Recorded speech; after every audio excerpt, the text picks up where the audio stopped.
มูลนิธิสุดาภรณ์เพื่อช่วยเหลือสังคมร่วมกับภาคส่วนที่เกี่ยวข้องแขวงบ่อแก้วได้มีการลงกวดกาพื้นที่ที่จะสร้างน้ำลินให้ประชาชนอยู่ภายใน3เมืองเพื่อให้ชาวบ้านในเขตชนบทได้มีน้ำใช้ในชีวิตประจำวันและการปลูกฝังเลี้ยงสัตว์เพื่อเลี้ยงชีพ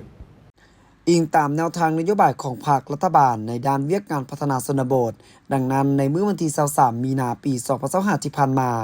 ท่านนางสุดาภรณ์วังหารประธานมูลนิธิสุดาภรณ์เพื่อช่วยเหลือสังคมได้นำคณะและบรรดาบริษัทให้การสนับสนุนทุนสมทบกับห้องว่าการแขวงกองบัญชาการทหารแขวงแผนกสาธารณสุขแขวงบ่อแก้วและสาธารณสุขเมืองลงกวดกาพื้นที่ที่จะสร้างน้ำลินให้ประชาชนอยู่บ้านผาคอยเมืองปากทาแขวงบ่อแก้วสำหรับการสำรวจพื้นที่ที่จะสร้างน้ำลินครั้งนี้แม้นมีอยู่3เมืองคือเมืองเผาอุดมมี2บ้านคือบ้านเวียงคำน้อยมีประชากรอาศัยอยู่347คนมี72ครอบครัว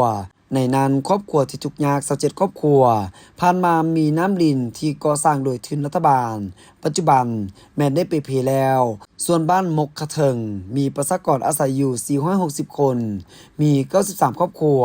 ในนั้นครอบครัวที่ทุกข์ยาก25ครอบครัวซึ่งมีน้ำลินที่ก่อสร้างโดยทุนรัฐบาลแต่ปี2011ปัจจุบันแม้ได้ไปเพแล้วเมืองมี1บ้านคือบ้านห้วยธาตุเก่าที่มีความต้องการในการก่อสร้างระบบน้ำลินซึ่งทางเมืองได้ประกอบใบประเมินราคาในการก่อสร้างอยู่ที่521ล้านกว่ากีบสำหรับเมืองปากทามี1บ้านคือบ้านผาคอยมีความต้องการในการก่อสร้างระบบน้ำลินซึ่งทางเมืองได้ประกอบใบประเมินราคาในการก่อสร้างระบบน้ำลินอยู่ที่804ล้านกว่ากีบทางมูลนิธิสุดาภรณ์เพื่อช่วยเหลือสังคมจึงได้เป็นตัวแทนในการระดมทุนกับบรรดาภาคส่วนบริษัทองค์การจัดตั้งทางสังคมและองค์การจัดตั้งสากลเพื่อนำเงินมาสร้างระบบน้ำลินให้แก่ประชาชนที่อยู่ห่างไกลศอกลีกที่ยังต้องการความช่วยเหลือทางด้านสุขอนามัยที่ดี